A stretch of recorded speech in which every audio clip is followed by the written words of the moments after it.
네, 안녕하세요. 네, 지금부터 디지털 애널리틱스 융합 전공 입학 설명회를 시작하도록 하겠습니다. 저는 디지털 애널리틱스 학과 주임 교수를 맡고 있는 임일이라고 합니다. 반갑습니다. 네, 우선 제가 준비한 자료를 가지고 먼저 간단히 설명을 드리고요. 그 다음에 이제 교수님 소개와 질의응답, 재학생 세션 이런 순서로 진행을 하도록 하겠습니다.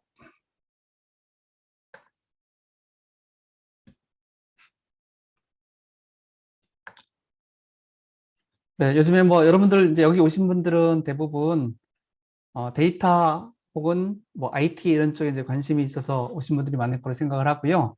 그래서 아시다시피 최근에 AI라든지 빅데이터라든지 여러 가지 기술들이 발전을 하면서 우리 사회를 크게 바꿔놓고 있고, 또한 사회가 요구하는 인재상이 되게 많이 바뀌고 있습니다. 그래서 이제 그 인재상에 맞는 인재를 키우는 게 저희 학과의 목표고요. 특히 이제 최근에 이제 빅데이터 쪽에 많은 기회가 있는데, 아시겠지만 대학 교육이 이제 전공별로 세분화가 되는 동시에 또 하나는 모든 분야에 IT가 들어가면서 빅데이터 분석에 대한 니즈가 커지고 있습니다. 그래서 저희 과에서는 다양한 전공의 학생들이 들어와서 빅데이터에 대한 교육을 통해서 자기 원래 전공을 살릴 수도 있고요. 다양한 분야에 가서 데이터 분석, 데이터 사이언티스트 인재로서 활동할 수 있도록 하는 게, 그런 인재를 키우는 게 저희 학과의 가장 큰 목표다. 그렇게 이해하시면 되겠습니다. 그래서 저희 학과의 공문 학위명은 디지털 애널리틱스 석사고요. 영문 학위명은 마스터 인 디지털 애널리틱스입니다. 그리고 신청 캠퍼스고요. 또 저희는 이제 좀 특이한 게 융합 석사 과정입니다. 그래서 저희는 대학원 직속, 그러니까 특정 단과대학에 속한 학과가 아니고요. 대학원 직속입니다. 대학원 직속 학과라고 보시면 되고요. 그다음에 저희 교육 목표는 방금 말씀드린 것처럼 인문, 사회, 이학, 공학 등 다양한 분야에서 대학을 졸업한 학생들이 컴퓨터, 코딩, 데이터 분석, 데이터베이스, AI 이런 교육을 통해서 어, 데이터를 실제로 분석할 수 있는 실용적인 능력을 배양하는 게 목표입니다. 그래서 저희가 이제 중점을 두는 게 뭐냐면 이론도 물론 중요하지만 실제 데이터를 분석할 수 있는 능력, 실제 사회나 기업이나 이런 데서 도움을 줄 수 있는 데이터 분석 능력을 키우는 게 목표라고 생각하시면 되겠습니다. 지원 자격은 모든 학부 전공 4년제 졸업한 학생이면 다 되고요. 저희 학과는 2년 과정입니다. 석사 과정 2년 과정이고요.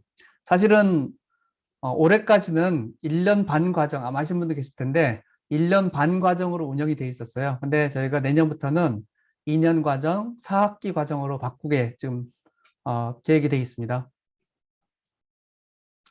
그래서 저희가 아까 말씀드린 것처럼 실무형 빅데이터 처리 분석 능력을 보유한 최고의 데이터 사이언티스트를 양성하는 게 목표고요. 이걸 위해서 문제 해결식 교육, 실제 실무에 관련된 문제 해결할 수 있는 능력을 키우는 게 목표고요. 또 하나는 다양한 전공의 학생들이 오기 때문에 창의적인 융복합 인재 양성, 이게 또한 목표입니다. 그리고 이를 위해서 저희가 이제 또 중점을 두는 게 뭐냐면 각 단계별로 우리 학생들이 우리가 생각하는, 요구하는 데이터 분석 능력을 갖췄는지를 단계 평가도 하고 이런 식으로 해서 학습 과정을 관리하는 체계를 좀 구축을 했고요. 다양한 교육 과정, 또한 특징이 뭐냐면 저희 학과에 참여하시는 교수님들이 굉장히 다양한 분야에서 오신 교수님들입니다. 그래서 다학제 공동연구 과정, 공동과정이다라고 보시면 될 것 같고요. 그다음에 또 하나 저희가 중점을 두는 게 실제 산업체에서 필요한 인력을 키우기 위해서 산업체 기업들과 산학 연계를 밀접하게 수행을 하려고 노력을 하고 있습니다.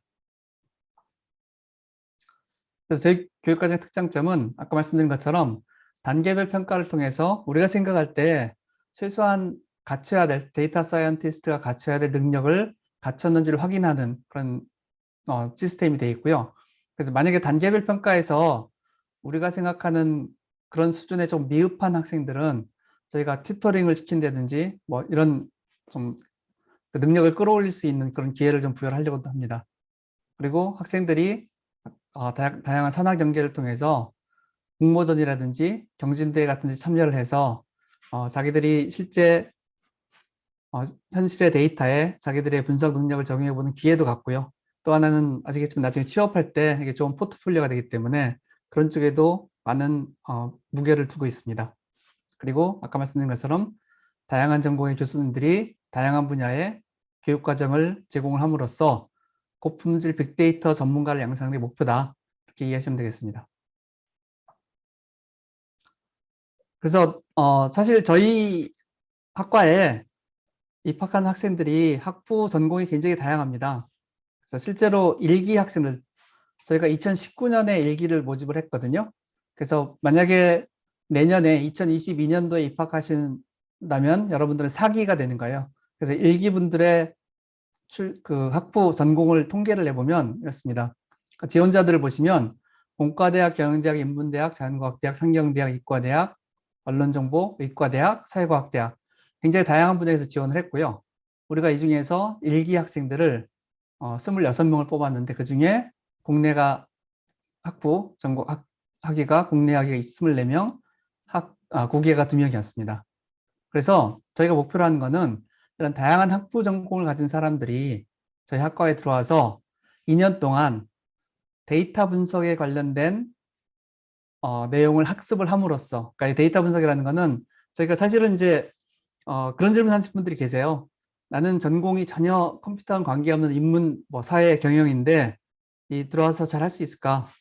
저희가 기초부터 교육을 해드립니다. 그래서 코딩부터 데이터베이스, 딥러닝, 기초부터 교육을 해드리고 그래서 최소한의 우리가 생각하는 데이터 사이언티스트의 능력을 갖출 수 있도록 해드리고요. 그렇게 한 다음에 저희가 기대하기는 졸업한 다음에 다양한 분야, 원래 자기 학부 전공을 살려서 박사과정을 진학하든지 혹은 학계로 나가든지 해서 거기서 이제 자신의 데이터 분석 능력을 활용할 수 있도록 하거나 아니면 취업을 하는 경우에는 다양한 회사에 다양한 분야에 가서 우리가 가르친 데이터 분석 능력을 활용할 수 있도록 하는 그게 이제 저희가 희망하는 바입니다. 그리고 또 하나 이제 여러분들이 아마 궁금해 하시는 게 사실 데이터 사이언티스트는 컴퓨터 전공한 사람들이 해야 되는 거 아니냐, 인문사회 학부 전공한 사람들이 그런 사람들 어떻게 경쟁할 수 있느냐 질문들을 많이 하시는데요.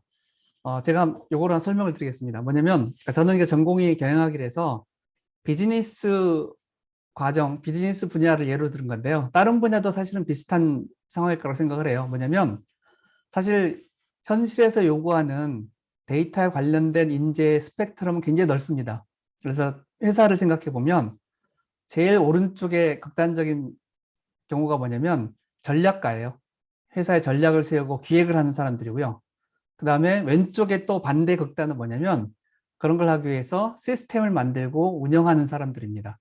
이 사이에는 엄청나게 다양한 스펙트럼의 잡들이 있다는 거죠. 그래서 요구되는 스킬도 되게 다릅니다. 전략하는 사람들은 당연히 전략과 시장에 대한 이해, 마케팅 이런 능력을 필요로 할 거고요. 데이터를 다루는 사람들은 데이터 분석, 코딩, 데이터베이스 이런 것들이 필요할 거고요. 그 다음에 또 이걸 위해서 전처리라든지 데이터를 웹크롤링이나 이런 능력을 또 필요로 하고요. 또한 빅데이터 처리를 위해서 대용량 데이터 처리를 해주는 사람들도 필요합니다. 스파크나 이런 거. 그 다음에 이런 것들을, 이런 시스템들을 개발하고 운영하고 잘 돌아가도록 만드는 시스템 엔지니어들도 있습니다. 그래서 이걸 이제 필요로 하는 인력으로 이제 그려보면 이쪽이 이제 순수 경영자, 기획자, 마케터라면 그 다음에 이제 경영자 중에서도 데이터 분석 능력이 있는 경영자들이 있습니다. 이 사람들은 정제된 데이터만 있으면 자기가 원하는 분석을 할 수 있는 사람들이에요. 그 다음에 조금 더 데이터에 가까이 있는 사람들은 데이터 사이언티스트죠. 여러분들이 잘 생각하시는 일반적인 아마 데이터 사이언티스트일 겁니다. 그래서 필요에 따라서 경영자들이 요구하는 데이터를 자기들이 모아서 분석해주는. 그리고 사실은 많은 회사에서는 데이터 사이언티스트가 모든 걸 할 수 없습니다. 또 어떤 사람이 필요하냐면 데이터 사이언티스트가 데이터 분석을 하는데 필요한 데이터를 정제해주는, 만들어주는 데이터 엔지니어가 필요합니다. 이 사람들은 데이터 전문가로서 데이터 사이언티스트가 이러이러한 데이터가 필요합니다 라고 얘기를 하면 그 데이터가 사실은 현실의 데이터는 깨끗하지 않거든요. 굉장히 소위 말해서 더티합니다. 그래서 그 데이터를 또 양도 엄청나게 많고, 그래서 그 대용량의 데이터를 잘 모아서 정제해서 제공해주는 데이터 엔지니어도 있고요. 그 다음에 아까 말씀드렸듯이 이런 시스템들을 만들고 운영해주고 개발해주는 소프트웨어 엔지니어들이 있습니다. 그래서 이 모든 거를 한 사람이 하기는 불가능합니다. 그래서 결국은 여러 사람들이 협업을 해야 기업이 필요로 하는 데이터, 시장의 변화가 어떻게 돌아가는지 바뀌는지를 알아낼 수 있는 능력, 그걸 바탕으로 전략을 세우고 실행할 수 있는 능력이 생기는 건데, 결국 우리가 목표로 하는 건 뭐냐면 이 중에서 데이터 사이언티스트가 주력이라고 할 수 있고요. 저희 학과에서 키워내고자 하는 인력은, 혹은 나중에 기획 쪽으로 가고 싶은 사람들한테는 데이터 분석 능력이 있는 경영자가 될 수도 있고요. 혹은 데이터에 조금 더 가까이 가고 싶은 사람들은 데이터 엔지니어, 그죠? 세 가지가 주축이라고 보시면 되겠습니다. 저희 학과가 양성을 목표로 하는 인력은 이 세 가지입니다. 그중에서 특히 데이터 사이언티스트가 제일 많다고 보시면 되겠죠. 실제로 일기 졸업생 중에서도 경영학을 전공한 친구 중에 한 명은 스타트업, 상당히 큰 스타트업인데요. 스타트업에 가서 기획실에 있습니다. 그래서 저희가 기획을 하는데 필요한 데이터를 실제로 뽑아서 분석해서 바로 기획을 하고 반영하고 이런 일들을 하고 있고요. 또 반대로 이제 저희 아까 보셨겠지만 입학생 중에는 이제 컴퓨터 사이언스나 혹은 공학을 한 친구들이 많이 있거든요. 그분들 중에 어떤 분들은 나는 해보니까 전략이나 이런 쪽은 내 적성이 아닌 것 같다. 나는 오히려 데이터를 다루는 게 재밌다 하는 사람들이 있어요. 그런 사람 중에 일부는 데이터 엔지니어로 간 사람들도 있어요. 근데 대부분은 데이터 사이언티스트를 하고 있다고 보시면 되겠습니다. 네, 저희의 교육 과정이고요.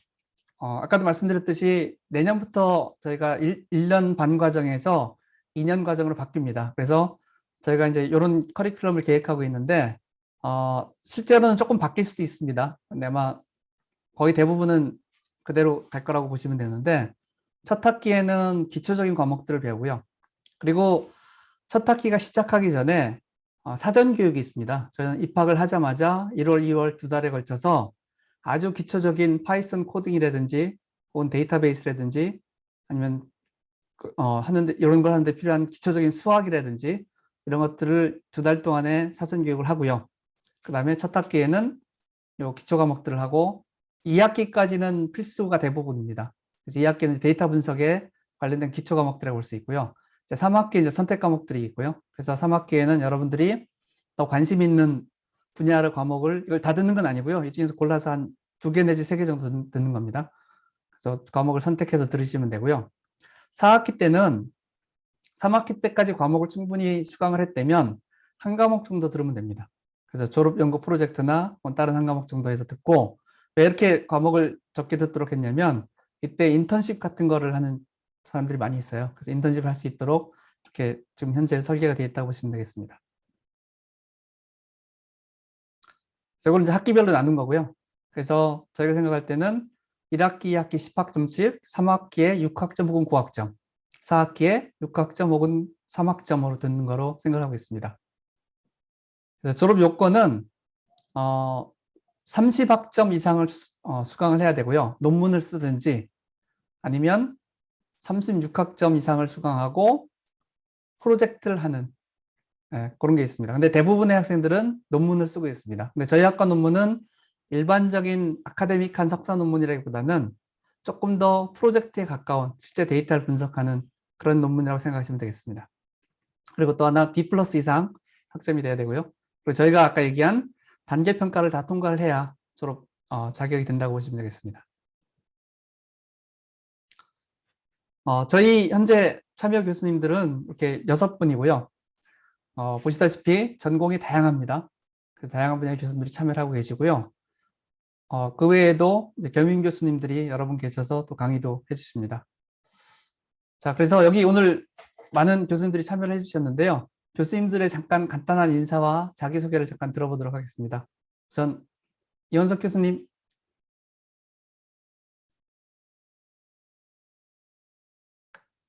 이원석 교수님, 아까 계셨는데. 네, 이원석입니다. 예, 예. 갑자기 소개해 주셔서 준비를 못했고요. 예, 반갑습니다. 여러분들 모두 여기 온라인이지만 만나 뵙게 해서 되게 반갑고요. 참여해 주셔서 감사합니다. 제 소개 간단히 말씀드리겠습니다. 저는 93년에 연세대학교 컴퓨터과학과에 왔고요. 그다음에 19년부터 디지털 애널리스 융합 전공 2년 주임 교수하고 지금은 이제 이밀 교수님이 하고 계시고요. 저는 전공이 컴퓨터과학과에서 데이터베이스 쪽 연구를 거의 한 20 몇 년 해왔고요. 현재는 실시간 데이터 스트림, 특히 이제 상황 인지, 데이터 마이닝이나 딥러닝 뭐 이런 그 인공지능 이런 거 써서 실시간에 상황이 어떻게 변하는지 로그 스트림 가지고 하는 거를 연구하고 있고요. 또 하나의 큰 축이 개인정보 피식비라 익명화, 차분 프라이버시 같은 그런 걸 가지고 개인이 제식별이 안 되면서 안전하게 결합 분석 활용할 수 있는 그런 기술을 연구하고 있고, 그걸 기반으로 데이터를 유통하는 그런 기술도 관심을 갖고 있습니다. 그 빅데이터 관련 활동은요, 1912년부터 2012년이죠. 그 한국 빅데이터 포럼을 만들고 지금까지도 운영위원장 하고 있습니다. 그리고 아마 여기가 저기 비콘 여러분들 많이 하고 계시는 그 초반에 세팅을 하느라고 고생 많이 했고요. 그다음에 그 이후에 뭐그 최근으로는 행안부 공공데이터 전략위원 실무위원과 빅데이터 전문위원장을 한 4년 5년 했고요. 그리고 최근에 개인정보보호위 쪽 제도 개선 위원을 했고, 뭐 옛날이지만 국가정보전략위원회 실무위원을 한 경험이 있습니다. 그리고 빅데이터 교육 관련은요, 제가 대학생 데이터 사이언티스트 교육을 그 전공에 상관없이 지금 몇 가지 13년부터 한 조금 해오다가 한국 데이터산업진흥원이죠. 여기서 지금 4년째 여름에 한 60명씩 학부생들을 교육시키고 있고요. 그다음에 빅데이터 관련 대학생 동아리가 전국 규모 동아리인 보아스 지도교수를 2013년부터, 그리고 연세대학교 내에 있는 와이빅타 빅데이터 동아리죠. 여기도 2012년부터 지도교수 하고 있고요. 그리고 프로그래밍 동아리, 풀씨 지도교수 하고 있습니다. 이게 한 페이지죠? 예. 하여튼 제 소개 다 했고요. 여러분들 하여튼 이제 4기인데 요번에 저희 학과 들어오셔서 정말 새로운 경험 하시고 지금 교육이나 실무나 어떤 그 체계에서 지금 자리매김을 하고 있는 데이터 사이언스 관련해서는 저희 학과가 가장 앞서가고 있고 많은 경험을 갖고 있고 여러분들의 목표하는 어떤 전문성을 충분히 제공할 거라고 확신하고 있습니다. 예, 감사합니다. 네, 감사합니다, 교수님. 그다음에 김호주 교수님이 오늘 아마 다른 일정 때문에 참석을 못하신 것 같은데요. 김호주 교수님은 산업공학과에 계시고요. 주로 이제 데이터 마이닝, 특히 이제 제조업 쪽 제조 데이터 분석 같은 거를 많이 하고 계십니다. 그래서 아마 교수님의 분야나 혹은 하셨던 프로젝트는 현재 화면에 있으니까 아마 확인을 해보시면 될 것 같고요. 다음에 전데요. 저는 경영학과입니다. 그래서 어떤 분들은 경영학과 교수가 어떻게 디지털 애널리틱스를 하는지 궁금해하실 분도 계실 텐데, 제가 원래 이제 정보 시스템 전공이고요. 대학원 때부터 이제 추천 시스템 쪽에 관심이 있어서 추천 시스템 쪽을 계속 연구도 해왔고요. 제가 이제 혹시 들어오시게 되면 제 강의도 아마 들으시게 될 겁니다. 네. 그다음에 송민 교수님.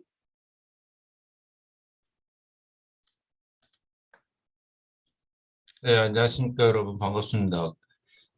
저는 송민이라고 합니다. 문헌정보학과 교수고요. 2012년도에 연세대학에 왔습니다. 그전에는 이제 미국에서 좀 있었습니다.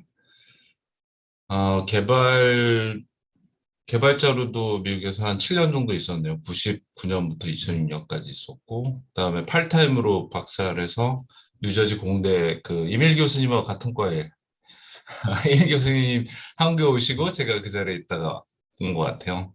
제가 하는 연구 분야는 텍스트 마이닝이 주 연구 분야입니다. 그래서 문헌 마이닝, 문헌 텍스트 마이닝이나 아니면 바이오 텍스트 마이닝, 소셜 미디어 마이닝 그런 이제 텍스트 마이닝을 주로 연구하고 있습니다.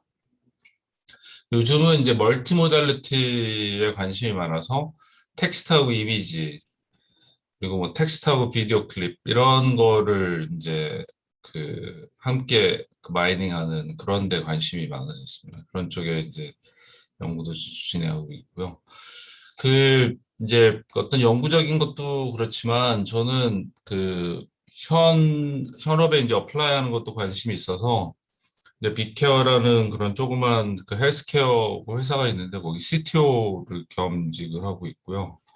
그 오피스가 그 경복궁역에 근처에 저희 AI 랩을 만들어서 거기에 지금 이제 학생들이 인턴하고 있기도 합니다. 그리고 아까 말씀드린 대로 이제 멀티모달리티에 관심이 있어서 한국의 케이팝 그 비디오를 많이 찍었던 자니브로스라는 데가 있습니다. 자니브로스하고 이제 게임 소프트웨어 만드는 그 비주얼 다트라고 하는데 그런 데서 합작을 해가지고 그 텍스트 이미지 투 텍스트에 이제 그런 걸 하고 싶다 그래서 같이 지금 연구를 하고 있습니다. 그래서 혹시 그런 데 관심이 있는 분들이 있다면 열심히 이제 입학하셔서 열심히 연구하시고 그런 NLP나 그런 텍스트 마이닝에 관심 있는 분들은 연구할 기회가 또 있지 않을까 이렇게 생각합니다. 감사합니다.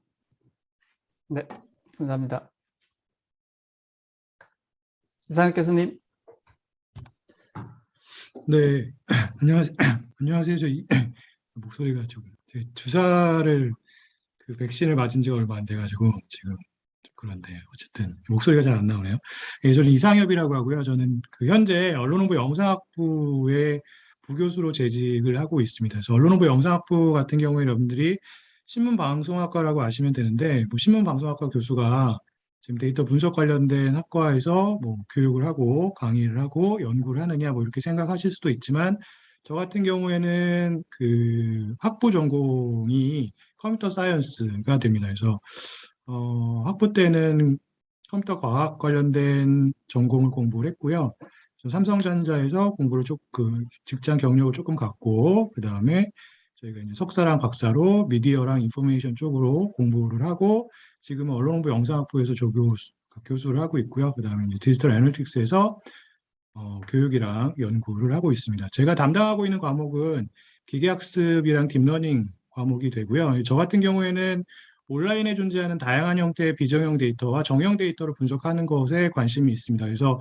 비정형 데이터 같은 경우에는 뭐 다양한 딥러닝 기법을 사용해서 분석을 해가지고 사람들이 미디어를 어떻게 이용을 하는지 그리고 미디어를 이용을 해서 어떻게 영향을 받는지 뭐 이런 것과 관련된 연구들을 주로 하고 있고요. 그리고 정형 데이터 같은 경우에는 저는 이제 박사 과정에서 계량 경제학을 공부를 했는데 계량 경제학적인 방법을 사용을 해가지고 사회 현상과 관련된 혹은 사회 문제와 관련된 어떠한 연구들을 수행을 해서 어떻게 하면 사회 문제를 해결할 수 있을까 뭐 이런 것들에 포커스를 두고 연구를 수행을 하고 있습니다.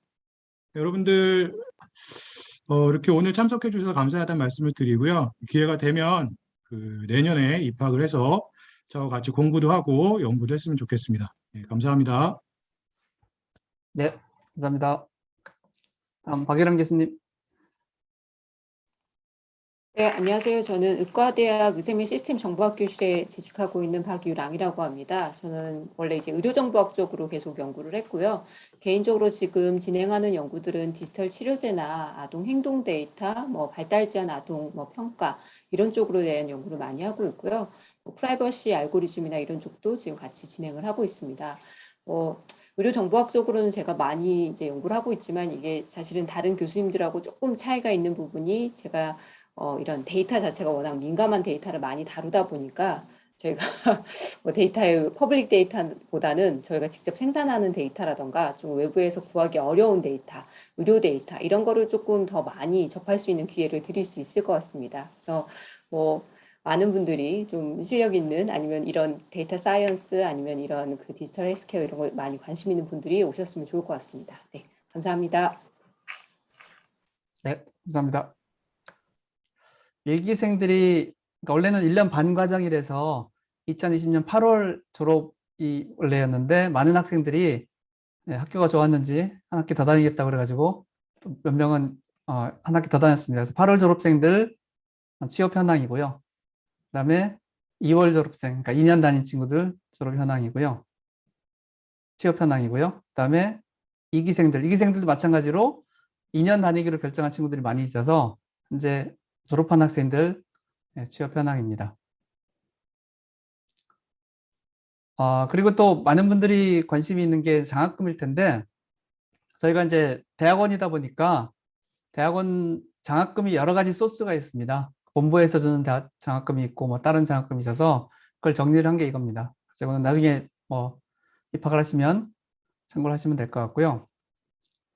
또 하나 재학생 졸업생 세션 하기 전에 간단히 말씀드릴 게 입학 설명을 해보면 많은 분들이 궁금해 하시는 게 그러면은 학생 선발 기준이 뭐냐? 저희의 선발 기준은 뭐냐면 당연히 들어와서 훌륭히 과정을 마칠 수 있는 그런 학생을 뽑는 게 목표고요. 그걸 위해서 저희가 당연히 일반적인 다른 대학원에서 보는 여러 가지를 보지만 저희는 특이하게 한 가지 더 보는 게 있습니다. 뭐냐면 코딩인데 아까 말씀드렸듯이 코딩에 대한 경험이 별로 없는 분도 저희 학과에 들어오면 코딩을 기초부터 다 교육을 시켜요. 그래서 코딩을 많이 경험을 해야만 입학할 수 있는 건 아닌데 그럼에도 불구하고 저희가 하나 보는 건 뭐냐면 코딩이라든지 데이터 분석이 약간 언어랑 비슷한 성질이 있어서 적성에 맞는 사람이 있고 안 맞는 사람이 있어요. 그러니까 이거는 그 사람이 얼마나 똑똑하냐 얼마나 능력 있냐고는 별개의 문제입니다. 적성의 문제이기 때문에 그 데이터 분석이나 코딩이 적성에 그래도 좀 맞는 학생들을 뽑으려고 합니다. 왜냐하면 경험을 전혀 안 해보고 나는 잘할 수 있을 것 같아서 들어왔는데 막상 해보니까 적성에 안 맞아서 굉장히 중간에 힘들어하는 사람도 있을 수 있거든요. 그러면 본인도 힘들지만 저희도 굉장히 힘듭니다. 그래서 그런 걸 좀 미리 좀 하기 위해서 뭘 물어보냐면 코딩 경험이 있는지 꼭 물어보고요. 그다음에 코딩 경험이라는 게 뭐 과목을 들었을 수도 있고요. 아니면 혼자 뭐 독학을 할 수도 있고 학원을 다녔을 수도 있는데 중요한 건 뭐냐면 코딩을 해봤더니 적성에 맞더라. 그래서 그걸 저희가 꼭 확인을 합니다. 그래서 그거는 좀 기억하시면 좋을 것 같고요. 그다음에 실제로 다니는 재학생한테 또로부터 생생한 도움이 될 만한 얘기를 들어보는 시간을 갖도록 하겠습니다. 네. 지금 현재 재학 중인 이양민 씨가 재학생 세션을 해주겠습니다. 네, 바로 잠시만요. 공유하고 시작하시면 돼요. 예. 네, 바로 공유하고 시작하도록 하겠습니다.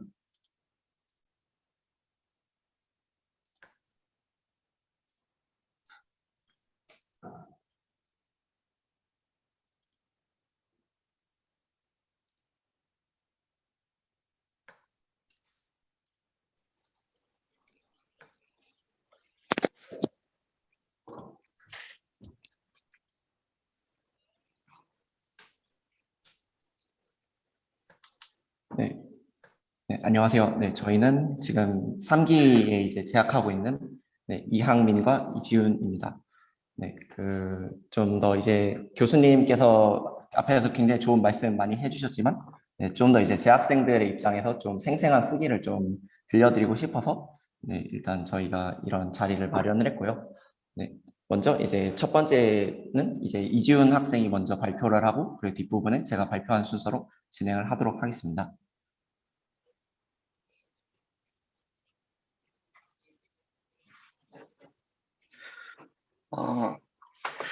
잘 들리시나요? 네, 들립니다. 혹시 네.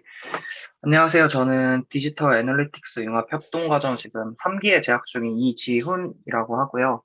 저는 학부에서 산업공학을 전공하고 대학원에 진학을 하게 됐는데, 저 같은 경우에는 이제 학부 다닐 때는 데이터 쪽을 많이 다루진 않았었고, 이제 졸업하고 나서부터 이제 데이터 쪽에 관심이 생겨서 이제 공부를 하다가 이제 디지털 애널리틱스 그 대학원을 이제 알게 되었고, 지원해서 지금은 다니고 있습니다. 현재는 저는 김우주 교수님의 스마트 시스템 연구실 소속으로 지금 자연어 처리랑 그다음에 이상 탐지 쪽 연구를 지금 진행을 하고 있습니다.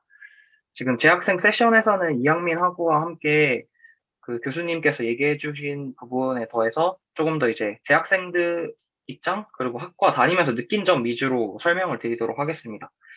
저희 학과 특성 같은 경우에는 다른 대학원과는 다르게 1, 2월에 이제 사전 교육을 실행하게 되는데 이 과정에서 학우분들께서 코딩이나 이제 통계, 그다음에 데이터베이스에 필요한 SQL문 같은 경우 잘 못하는 학우분들도 이제 1, 2월 교육을 통해서 이제 3월 달 정규 학기 시작하기 전에 수업에 지장이 없게 수업을 진행을 하고 있고요. 그리고 이제 데이터 사이언스에만 이제 초점을 맞춰서 이제 커리큘럼이 진행되고, 또 수업 같은 경우에도 학생들의 피드백을 통해서 이제 학과장님과 얘기를 해서 이제 수업에 약간 유연성 있게 진행이 되고, 아까 교수님 부분에서 설명드렸던 것처럼 다양한 전공의 교수님들이 계시기 때문에 다양한 교수님의 연구에 참여할 수 있는 점, 그리고 저희 학과만 이용할 수 있는 이제 전용 시설이 따로 구비되어 있다는 장점이 있습니다. 그 다음 페이지에 보시면 이제 아까 학과장님께서 보여주신 그 수업 목록인데, 이제 1, 2월 사전교육 때는 이제 확률, 선형대수, 그리고 파이썬 기초, SQL 기초를 진행하면서 이제 아마 4학기 들어오신 분들 이제 스터디를 진행을 하게 될 겁니다. 아마 그렇게 사전 교육을 진행을 하게 되고, 이제 기초 학습으로 그 수업 목록에 있는 전공 필수 과목들을 먼저 배우게 되고, 그 다음에 3학기쯤 되면은 이제 기초 학습에서 배운 거를 토대로 심화 학습을 진행하게 됩니다. 보통 딥러닝이나 이제 고급 프로그래밍, 인공지능 심화 위주의 수업을 듣게 되고, 이제 3학기 때부터 보통 이제 도메인별 이제 학습을 진행할 수 있는데, 뭐 추천이나 헬스케어, 자연어 처리 쪽 이제 관심 있는 분야 쪽을 이제 집중적으로 들으실 수 있다는 장점이 있습니다. 다음 페이지부터는 이제 이양민 학우가 발표를 해주겠습니다. 네, 안녕하세요. 저는 지금 현재 디지털 애널리틱스 대표를 맡고 있는 이항민이라고 합니다. 네, 저는 이주연 학부는 아까 그 산업공학과를 학부 전공으로 했다고 했는데, 저는 이제 사회학과를 학부 전공으로 했고요. 네, 이전부터 좀 그런 데이터 사이언스에 되게 관심이 많고, 그리고 어떤 사회적인 현상과 데이터 사이언스를 좀 접목시키고 싶어서 그래서 이 학과에 들어오게 됐습니다. 네, 저는 이제 좀 학과 생활에 대해서 조금 더 이제 좀 자세하게 설명을 드리고 싶은데요. 일단 딱 저희 앞에서 말씀드렸던 것처럼 저희는 저희 학과만 이제 딱 사용하는 대우관 별관이라는 건물에서 이제 5층에서 저희 학과 학생들만 사용하는 그런 시설을 갖추고 있는데요. 먼저 딱 보시면 굉장히 시설이 좋습니다. 제 생각에는 진짜 다른 대학원도 제가 몇 군데 좀 구경을 갔었는데 친구 따라서, 근데 확실히 이런 넓이나 어떤 시설 같은 게 굉장히 잘 갖춰져 있습니다. 특히 딱 보시면 연구실이 일단 엄청나게 넓게 돼 있고, 그리고 넓은 것뿐만 아니라 이제 각자 개인별로 모니터를 이제 하나씩 다 보급을 해주고요. 그리고 그 책상도 딱 이제 개인별로 이제 파티션에 다 나눠서 다 자기 물품도 놓을 수 있고, 그리고 무엇보다 이제 이렇게 넓게 딱 돼 있는 학생들이 다 한 곳에 들어가서 되게 교류를 잘 할 수 있는 분위기가 굉장히 잘 형성이 되어 있습니다. 그래서 저희 학과의 장점 중 하나인 여러 학과의 이제 학우들이 모여서 있는 그 장점을 굉장히 극대화할 수 있는 그런 연구실 환경이 되어 있다고 저는 생각합니다. 그리고 뭐 이렇게 파티션별로 나눠서 각자 공부를 할 수 있게도 되어 있지만, 저희는 가장 중요한 것이 역시 프로젝트를 진행을 하고, 그리고 그 다양한 학우들과 되게 좀 소통이 굉장히 중요하기 때문에 그 연구실뿐만 아니라 따로 이렇게 세미나실이 다 구비가 되어 있고요. 그리고 이 세미나실엔 뭐 스크린도 갖춰져 있고, 그리고 화이트보드도 다 갖춰져 있고, 그리고 다 노트북도 이렇게 놓을 수 있게 전부 다 이렇게 딱 세팅이 전부 다 완벽하게 되어 있기 때문에 어떤 저희끼리 프로젝트를 진행하다던가 회의를 한다던가 이럴 때 아무 어려움 없이 다 딱딱딱 진행할 수 있게 이렇게 잘 구비가 되어 있습니다. 굉장히 잘 되어 있고요. 그리고 이제 저희 학과 학생들만 사용하는 이제 강의실도 있는데, 안타깝게도 작년에는 사실 코로나 때문에 교수님들께서 이제 이 학과 전용 강의실을 사용하지는 못하셨고, 저희 이제 다 오프라인으로 온라인으로 이제 수업이 진행되는데, 그 대신에 이제 여기서도 다 이런 칠판이라던가 이런 게 다 좌석이라는 게 다 갖춰져 있었기 때문에 작년에도 그 세미나실과 마찬가지로 좀 회의하는 용도로 저희는 작년엔 많이 사용을 했고요.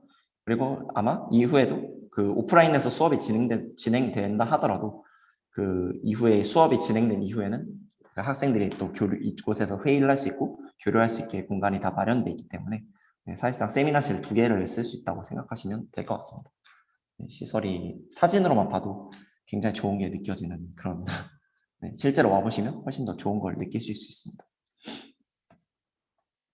그리고 또 이제 공부뿐만 아니라 좀 휴식, 저희는 이제 사실 굉장히 오랜 시간을 이제 연구실에서 보내기 때문에 그 생활을 할 수 있는 공간이 또 굉장히 중요한데요. 뭐 연구실마다 저희 이제 연구실이 2개로 이제 나눠져서 있는데 그 각 연구실마다 이제 냉장고가 하나씩 비치돼 있어서 뭐 식사가 뭐 배달 음식만 먹기엔 굉장히 또 질리기 때문에 반찬이나 이런 거 갖다 놓고 먹기도 하고 그리고 좀 간식거리 같은 걸 이제 갖다 놓고 먹기도 합니다.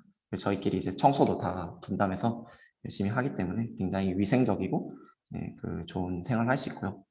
그리고 보시면 이 라운지를 보시면 아시겠지만 굉장히 또 잘 갖춰져 있습니다. 되게 넓기도 하고 그리고 여기서 이제 학생들이 교류뿐만 아니라 뭐 휴식을 하기도 하고 그리고 저 테이블에서는 같이 식사를 하기도 하고 이런 식으로 갖춰져 있고요. 그리고 저 크게 모니터 같은 걸 이용해서 그 여기서 이제 회의를 진행하기도 하는 등 되게 굉장히 많은 것들이 갖춰져 있습니다.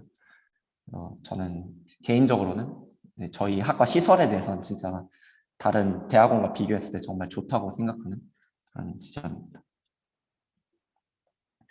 그리고 저희 이제 DA에 들어오게 되면은 이런 다양한 활동들을 저희끼리 이제 자체적으로 하게 되는데 굉장히 자율적으로 저희 공간이 마련되어 있기 때문에 그의 수반에서 굉장히 많은 활동들을 하게 됩니다.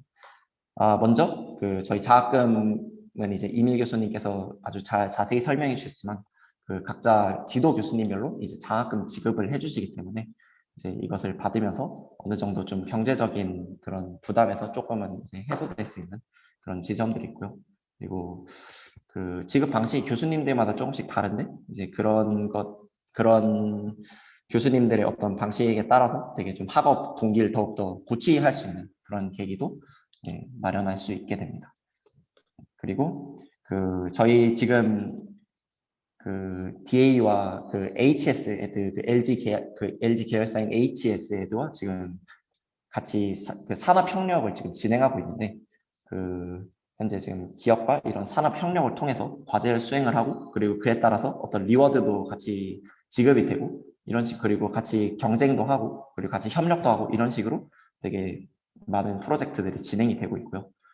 현재 이번 학기에 지금 계속 진행이 되고 있는데 되게 좋은 데이터를 가지고 하기 때문에 되게 그런 어떤 학업 지금까지 배운 것들을 되게 적용해 볼 수도 있고 그리고 실제로 어떤 실무에서는 어떻게 이제 진행이 되는지에 대해서 좀 피드백 받고 이런 식으로 하면서 되게 잘 진행이 되고 있습니다. 그리고 저희는 이제 또 학과 내에서 이제 좀 공부가 좀 부족한 부분이라던가 아니면 좀 더 알고 싶은 부분에 대해서 이제 자체적으로 스터디를 진행을 하고 있는데 뭐 지금 하고 있는 것들은 생성 모델 같은 것들 뭐 진행하기도 하고 아니면 이미지 처리라던가 이런 부분에 대해서도 진행하기도 하고 그리고 또 학과 공부에서 좀 더 복습하고 싶은 내용이나 아니면 좀 어떤 툴을 다룬다던가 이런 거에 대해서도 자체적으로 학생들이 스터디를 조직을 해서 좀 잘 그런 스터디를 진행하는 그런 분위기가 굉장히 잘 형성이 되어 있습니다. 그래서 이런 것들이 굉장히 또 좋은 점이고요. 그리고 되게 선배들과 교류를 통한 또 다양한 정보 공유를 또 할 수 있다는 또 장점이 있습니다. 사실은 작년에는 좀 코로나 때문에 조금 힘들었던 지점도 분명히 있었는데 근데 아마 내년이 되면 이제 코로나가 이제 또 좀 해소가 되고 위드 코로나가 되게 되면은 좀 더 많은 이제 선배들과 교류를 할 수 있는 계기가 될 것 같고요. 그리고 작년에도 그 학기 초에는 선배들이 이제 튜터링을 통해서 그 좀 후배들에게 적응에 도움을 줄 수 있는 그런 활동들도 많이 진행을 했었습니다. 그리고 제가 볼 땐 제일 가장 좋은 점이라고 할 수 있는 지점이 이 학생들의 다양한 이런 학문적이고 실무적인 배경이라고 저는 생각을 하는데 뭐 저는 이제 사회학과를 나왔고 그리고 같이 발표를 진행하고 있는 지훈이는 이제 산업공학과를 나왔는데 저희 둘이 같이 뭐 수업을 들어서 뭐 조모임을 하거나 프로젝트를 하거나 이럴 때 서로 그런 어떤 전공적인 시너지가 굉장히 어떤 프로젝트를 진행함에 있어서 되게 많은 도움이 됐다고 저는 생각을 합니다. 그래서 되게 좀 어떤 되게 생각지도 못한 발상이라던가 아니면 되게 어떤 수학적이나 어떤 통계적이나 이런 부분들에 대한 서로 도움을 주고받기도 하고 네, 이런 도메인 지식에 대해서 서로 주고받으면서 좀 다른 학과에서는 좀 찾아보기 힘든 좀 되게 좋은 아이디어와 발상과 프로젝트를 진행할 수 있었다고 저는 생각을 합니다. 그리고 그것뿐만 아니라 이제 학과에서 되게 적극적으로 이런 저희 학습을 위해서 뭐 도서라던가 아니면 생활을 위한 물품들을 굉장히 잘 지원을 해주기 때문에 네, 이런 지점에 대해서도 걱정하지 않고 공부를 열심히 할 수 있었던 것 같습니다. 그래서 네, 사진은 이렇게 라운지에서 이렇게 쉬기도 하고 같이 토론을 하기도 하고 그리고 이런 세미나실이나 네, 수업에서 이렇게 같이 공부를 하는 이런 화기애애한 모습들을 한번 찍어봤습니다. 네, 저희 학과에 들어보시면 네, 이렇게 같이 네, 많은 다양한 배경의 학우들과 네, 토론을 하면서 공부를 즐겁게 할 수 있을 거라고 생각합니다. 네, 저희 발표는 여기까지였고요. 네, 네, 감사합니다. 네, 감사합니다. 네. 그 질문은 나중에 또 Q&A 시간을 따로 가질 거니까요. 그때 하시면 좋을 것 같고요. 이어서 이제 이 졸업생의 입장에서 저희 학과에 대한 뭐랄까요? 경험 이런 것들을 좀 얘기를 해주겠습니다. 현재 현대자동차에 재직 중인 변영목 씨 졸업생, 네, 2기 졸업생입니다. 네, 이제 얘기해 주시겠어요? 네, 잘 들리시나요? 네, 잘 들립니다. 네, 안녕하세요. 저는 디지털 애널리틱스 융합 협동과정 2기 졸업생 변영목이라고 합니다. 저는 올해 8월에 졸업해서 현재 현대자동차 인포테인먼트 기획팀에 재직하고 있고요. 오늘도 근무 중이긴 한데 잠깐 회사의 양해를 구하고 나왔습니다. 저도 2년 전에 입학을 앞두고 지원자 입장에서 설명회에 참석했었는데 감회가 되게 새롭네요. 우선 하는 일을 먼저 소개해드리자면 현대 및 기아자동차에 실리는 인포테인먼트 시스템 사양을 기획하는 거고요. 여기서 인포테인먼트라 하면 그 화면 그 차량 내에 중앙에 보면 스크린이 있잖아요. 거기서 하는 모든 모든 시스템을 다 인포테인먼트 시스템이라고 합니다. 기획이라는 것에는 여러 가지 방법이 있는데 제가 하는 부분은 데이터 분석을 기반으로 한 기획이고요. 예를 들면 다른 차량 메이커를 벤치마킹해서 참고해서 기획을 할 수도 있고 또 뭐 개개인의 경험에 대한 설문조사를 해서 기획을 할 수도 있는데 제가 하는 방향은 데이터를 기반으로 하는 겁니다. 예를 들면 요즘은 차들에 다 LTE 칩이 달려 있어서 그 통신이 되거든요, 데이터 센터랑. 그래서 사용자가 에어컨 온도를 1도를 높이고 낮추는 것도 로그 데이터로 다 수집이 됩니다. 그래서 예를 들어서 외부 온도가 30도 이상일 때는 95%의 사람들이 에어컨을 18도로 해놓고 가장 강하게 틀더라라고 데이터로 확인이 되면 그러면 30도가 넘으면 외기 온도가 30도가 넘으면 자동으로 팝업을 띄워서 공조를 최대로 설정하시겠습니까? 라는 팝업을 띄워주는 사양을 기획할 수도 있고 이런 무궁무진한 일들이 가능한데 이런 기획을 이제 예전에는 사람들의 감이나 윗선에서의 약간 판단 같은 걸로 했다면 이제는 그 정말 실제 사용자의 데이터를 가지고 이런 업무를 하고 있습니다. 이렇게 업무를 하게 된 건 전반적으로 상당히 최근의 일이고요. 이런 업무는 현대자동차뿐만 아니라 모든 회사가 이렇게 업무를 하는 방향으로 가고 있습니다. 채용 공고를 최근에 보셨으면 아시겠지만 거의 다 이쪽 직무의 채용 공고가 대부분이고요. 데이터 분석 스킬이 없으면 이런 업무가 불가합니다. 그래서 제가 입학하게 된 과정은 저는 학부에서는 경제학을 전공했고요. 경제학 졸업을 하고 약 1년 정도 회사를 다니다가 퇴사를 하고 디지털 애널리틱스 학과에 입학을 하게 됐습니다. 요즘 취직도 되게 힘든데 힘들게 입사했던 회사를 그만두는 건 쉬운 결정은 아니었고요. 그래도 저는 제가 하고 싶은 직무에 대해서 생각을 많이 해봤고 이 학과에서 좀 더 제 스킬셋을 개발하는 게 저한테 도움이 된다고 생각해서 저는 이 과에 진학하는 결정을 내렸습니다. 왜냐면 학부에서는 경제학을 전공했음에도 실무에서 쓰이는 일은 없었고 그 직무를 한다고 해서 어떤 스킬셋이 개발되거나 전문성이 길러지는 느낌은 들지 않았는데 저는 이과를 다녀서 커리어 스위치를 하면서 제가 가지고 있는 전문성을 10년, 20년 후에도 개발할 수 있다는 생각이 들었어요. 그래서 저는 학교 입학 전에는 코딩 경험이나 데이터 분석 쪽 경험은 없었고요. 뭐 조금 인터넷 강의 등으로 연습해 보긴 했는데 전문적인 수준은 전혀 아니었고, 근데 이런 제 배경과 제 상황에서 가장 저한테 적합한 과가 이 연세대학교 디지털 애널리틱스 학과로 저는 봤습니다. 물론 코딩이나 데이터 분석 경험이 있으면 플러스인데요. 그러면 이 학과에 좀 더 빠르게 적응할 수 있고 좀 더 많은 부분을 석사 과정에서 가져갈 수 있는데요. 하지만 그런 경험이 없다고 하더라도 각자 다른 전공이랑 경험이 서로 도움이 되는 학과입니다. 뭐 경진대회를 제가 나간 적도 있는데 물론 저보다 코딩을 잘하는 친구도 많았고 뭐 좀 더 저보다 통계에 대한 지식이 많은 친구도 있었지만, 뭐 회사가 주최하는 경진대회를 하면 저는 회사가 원하는 방향이 무엇인지 등에서 좀 더 경험이 많았기 때문에 또 그런 쪽에서 이바지를 할 수 있었고, 다양한 다른 과의 학생들이 서로 보는 시선이 다릅니다. 같은 현상에 대해서. 그래서 다른 배경과 지식을 가진 사람들과 협업하는 능력을 기를 수 있게 됐던 것 같아요. 네, 그래서 이 과의 정말 장점 중에 하나인데 다양한 배경의 학생들과 교수님들이 있다는 건 것 같아요. 이름부터 융합협동 과정이잖아요. 그래서 일반적으로 대학원이라 하면은 하나의 지정된 랩실로 들어가서 그 분야의 연구만 할 수 있는 게 일반적인데, 여기서는 정말 자신이 원하는 분야로 선택을 하실 수 있습니다. 그래서 뭐 배우는 것들에 대해서 설명을 좀 해드리려 했는데 재학생분들께서 워낙 설명을 잘 해주셔서 그 부분은 좀 스킵을 하도록 하고요. 이렇게 배운 스킬들이 근데 정말 회사에서 그대로 쓰이더라고요. 학부 때는 뭐 경제학에 대한 여러 이론을 배웠지만 그걸 실무에 연결시키는 부분은 없었던 것 같거든요. 근데 정말 이 과에서는 정말 배운 부분을 그대로 회사 가서 쓰기도 하고 더 발전시키고, 네, 그런 게 있어서 정말 신기하기도 했고요. 그리고 과를 다니면서 여러 프로젝트를 할 수 있습니다. 교수님들이 연결시켜 주시는 경우가 많고요. 저의 경우는 현대자동차와 산업협력 프로젝트를 하면서 이 프로젝트를 하면서 취업까지 연결이 된 케이스입니다.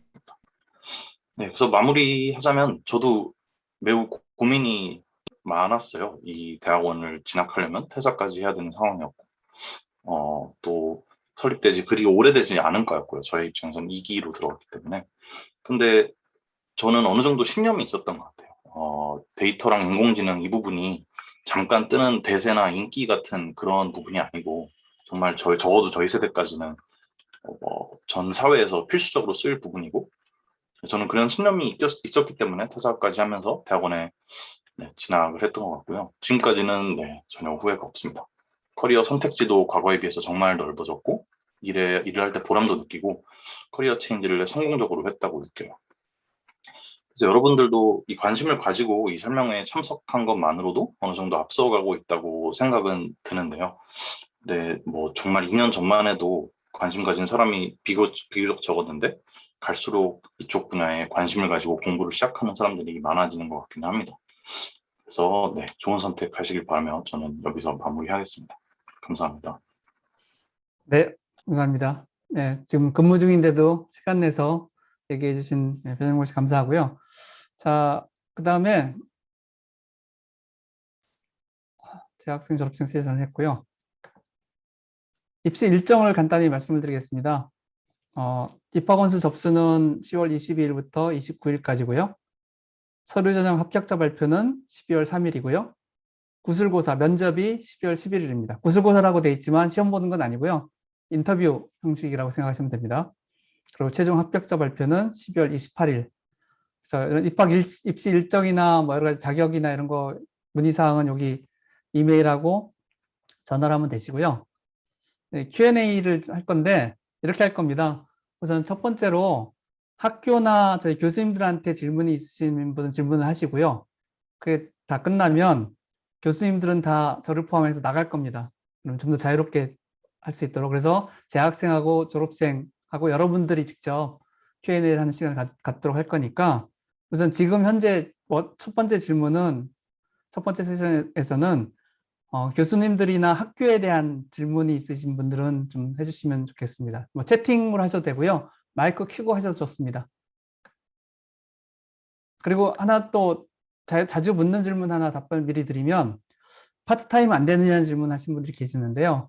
저희는 무조건 풀타임입니다. 왜냐면 아까 말씀드렸듯이 제가 생각하는 데이터 사이언티스트로서의 기본적인 그 코딩이나 데이터 분석 능력을 키우려면 파트타임으로는 절대로 부족해서 꼭 풀타임을 입학하시면 저희가 전일제 서약을 받습니다. 그래서 전일제로 꼭 다니셔야 되고요. 만약에 중간에 다른 회사에 꼭 다녀야 되겠다 그러면 휴학을 하시거나 자퇴를 하시는 걸 저희가 말씀을 드립니다. 그래서 그거는 꼭 지켜주셔야 될 것 같고요. 왜냐면 파트타임은 여러분들 아시지만 본인이 아무리 의지가 있고 아무리 능력이 있어도 회사 일과 같이 병행한다는 건 불가능해요. 그래서 저희는 그거를 안 하는 거로 좀 하고 있습니다. 그건 이해해 주시기 바라고요. 네. 질문이 하나 들어왔네요. 기존 1.5년에서 2년으로 제도가 바뀔 예정이라고 했는데 바뀐 배경이나 교육과정상 어떤 부분이 주로 바뀐 것인지 바뀐 이유는 이거예요. 첫째는 저희가 어떻게 했었냐면 1.5년이지만 3학기가 아니고 5학기였습니다. 그러니까 여름 학기, 겨울 학기가 중간에 들어가서 그것도 정규 학기로 해가지고 5학기를 운영을 했거든요. 그러다 보니까 학교 이 학사 일정하고 안 맞는 부분도 있고요. 또한 학생들이 쉴 틈 없이 계속 과목을 듣다 보니까 너무 힘들다. 그런 얘기도 있고 그래서 2년으로 바뀐 거고요. 그럼 2년으로 바뀌면 이제 방학이 여름방학, 겨울방학이 들어가게 됩니다. 그리고 아까도 보셨지만 1.5년 과정 중에서도 1.5년이 짧다. 난 2년 다니겠다 학생들이 반 정도 됐기 때문에 그런 것도 반영을 했다고 보시면 됩니다. 그리고 교육과정상 바뀐 부분은 별로 없습니다. 커리큘럼은 거의 그대로고요. 단 2학점이 3학점으로 바뀐 그 정도 차이가 있습니다. 과목 수는 조금 줄었습니다. 대신에. 예, 그래서 밑에 질문 같은 질문에서 답변을 대신하면 될 것 같고요. 주임 교수님은 어떤 식으로 왜 궁금한지 제가 궁금한데요. 주임 교수가 정해지는 방식이 왜 궁금하시죠? 미리 답을 드리면 저희는 2년 임기고요.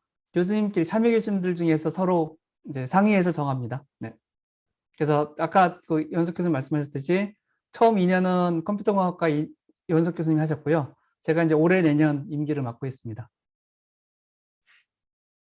전일제 수학에 영향이 없다면 아니요, 안 됩니다. 의료보험으로 저희 확인합니다. 의료보험이 있으면 안 됩니다. 본인이 운영하는 회사는 시간을 조금 더 자유롭게 쓸 수 있겠지만 그래도 여전히 회사라는 것 때문에 예측할 수 없는 변수가 생기거든요. 그러면은 이거는 제가 볼 때는 정상적인 수학이 어렵다고 보기 때문에 회사를 운영하는 경우도 안 됩니다. 퇴직을 하셔야 됩니다. 저희는 가을 학기는 없습니다. 1년에 한 번 지원 넣습니다. 네, 또 다른 질문 혹시 있으신가요? 랩 선택은 이렇게 됩니다. 그러니까 올해는 조금 늦어져서 9월에 했는데요. 그러니까 어떤 식으로 하냐면 학생들이 이제 수업을 듣고 교수님과 교류를 통해서 나는 이 교수님을 지도 교수로 하면 좋겠다는 생각이 들면 9월에 올해는 9월에 했습니다. 1, 2, 3순위 지도 교수님을 저희가 신청을 받아서 최대한 1순위에 가능한 배정을 하고요. 그렇다고 해서 한 교수님한테 너무 많은 학생이 배정되면 지도가 어렵기 때문에 인원수를 조금 조정을 해서 이렇게 1, 2, 3순위 학생들 의견을 최대한 반영하고요. 근데 이제 내년에는 지금 생각으로는 조금 일찍 할 생각입니다. 한 7월 정도, 8월 정도에는 할 생각이고요. 그래서 첫 학기 끝나면 지도교수를 학생들이 신청을 해서 정한다. 이렇게 생각하시면 될 것 같습니다. 그리고 하나 또 말씀드릴 게 랩이라고 그러셨는데 저희는 다양한 학과의 교수님들이 계시기 때문에 랩을 갖고 계신 교수님도 계시고 안 갖고 계신 교수님도 계세요. 그래서 랩이라기보다는 지도교수 선정이라고 하는 게 더 정확할 것 같습니다. 그래서 공대 교수님들은 랩이 다 있으시지만 뭐 저와 같이 경영학과라든지 언론홍보라든지 이런 분들은 랩이 없습니다. 그래서 그냥 지도학생 개념으로 생각하시면 되겠습니다. 그리고 20명 뽑을 예정인데 올해 저희 생각에는 20에서 30명 사이를 뽑을 것 같습니다. 아니요, 지원은 개별 교수님을 컨택해서 지원하는 게 아니고요. 그거 컨택하실 필요 전혀 없습니다. 그냥 지원해서 입학을 하면 아까 말씀드린 것처럼 한 학기 정도 생활을 하시고 학습을 한 다음에 그 다음에 지도교수를 선택한다라고 이해하시면 되겠습니다. 작년에 구술 면접과 온라인 시험, 예, 참. 제가 그 얘기를 조금 잘못 들었네. 구술 면접도 있고요. 온라인 시험이 있습니다. 그래서 저희 이번에도 그러니까 같은 구술 면접 날에 온라인 시험을 간단히 온라인으로 볼 겁니다. 네. 풀타임 대학원 진학 휴직하면 가능합니다. 단 교육기간 내내 휴직하셔야 됩니다. 네. 맞습니다. 네, 고은빈 씨가 잘 정리해 주셨네요. 7, 8월 정도에 지도교수를 신청해서 선정한다고 보시면 되고 1, 2, 3순위에 따라서 하고요. 랩 개념이라기보다는 지도교수 개념입니다. 물론 당연히 랩을 가지고 계신 교수님들은 교수님 랩에 들어가서 이제 연구를 하겠죠. 연구 중심이 아니라 교육 중심이냐. 제가 생각할 때는 중간이라고 생각하시면 돼요. 그러니까 실무 중심 교육이라고는 하겠지만 그거는 일반적인 아카데믹 석사 과정에 비하면 그렇다는 얘기고요. 제가 연구를 안 하는 건 아니고요. 그렇지만 일반적인 논문을 쓰는 아카데믹 석사보다는 강의가 조금 많고 실무 프로젝트가 더 많다라고 이해하시면 됩니다. 대신에 논문을 쓰실 때는 마찬가지로 아카데믹 석사랑 마찬가지로 여러분들이 주제를 선정하셔서 데이터를 모아서 분석하고 논문을 쓰셔야 됩니다. 방학이 생기면서 새로 진행되는 방학 프로그램이 있는지 구체적으로 아직 정해지지는 않았습니다. 근데 저희 생각에도 방학 프로그램을 좀 만들어야 될 것 같긴 해요. 네. 박사과정 개설될 여지는 당분간은 없습니다. 네, 또 다른 질문 있으신가요? 온라인 시험은 이렇게 생각하시면 돼요.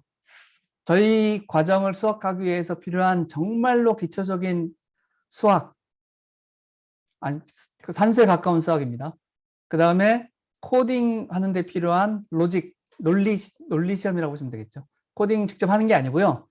왜 여러분 아시겠지만 코딩이 결국 논리 싸움이잖아요. 그래서 그 논리력이 좀 있는지를 측정할 수 있는 아주 간단한 객관식 내지 단답형 문제. 그렇게 생각하시면 되겠습니다.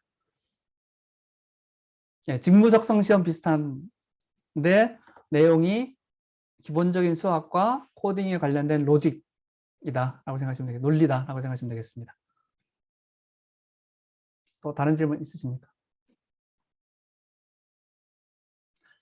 소속 유지가 되는데 전일제다. 이거는 전일제가 얼마나 가능한지에 따라 다릅니다. 2년 만약에 파견 근무가 가능하다 그러면 가능합니다.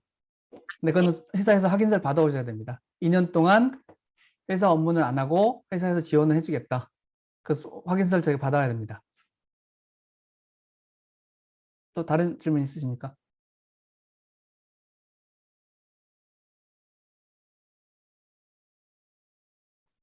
그러니까 저희가 전일제를 자꾸 강조하는 이유가 그거예요. 아까도 말씀드렸듯이 저도 이제 디지털 어널리틱스 학과뿐만 아니라 저희 경영학과 대학원에서 이제 파트타임 학생 경험을 해보면 정말로 능력 있고 똑똑한 학생인데 회사 업무하고 병행하다 보면 자기 의지와 관계없이 회사 일 때문에 학업의 지장을 받을 수밖에 없습니다. 그럼 결국은 본인도 힘들고요. 이제 그게 다른 전업으로 하는 전일제 학생들한테도 영향이 가요. 그래서 이제 그걸 막는 겁니다. 그래서 만약에 회사에 소속은 돼 있지만 회사에서 2년 동안 완전히 시간을 내주겠다. 전혀 회사를 안 해도 된다라는 확인을 저희가 받으면 가능합니다. 그렇지만 그게 중간에 만약에 가서 원래는 2년을 예정했는데 1년 지나가서 회사에서 돌아오랍니다. 파트타임 안 될까요? 안 됩니다. 휴학하셔야 됩니다. 그건 감안하시고 오셔야 됩니다. 네, 또 다른 질문이 있습니다. 제가 너무 강력하게 얘기하는 것 같은데 저는 저희 교육 분위기하고 교육의 질을 위해서 어쩔 수 없습니다. 이해해 주시기 바라겠어요. 또 다른 질문 없으십니까? 그러면 재학생들하고 졸업생들에 대한 질문만 남겨놓으신 건가요? 그런 것 같습니다. 네. 자, 그러면 저희 교수님들 저를 포함해서 이제 다 빠지시는 게 어떨까 싶습니다. 교수님들 오늘 시간 바쁘신데 참석해 주셔서 교수님들 감사드리고요.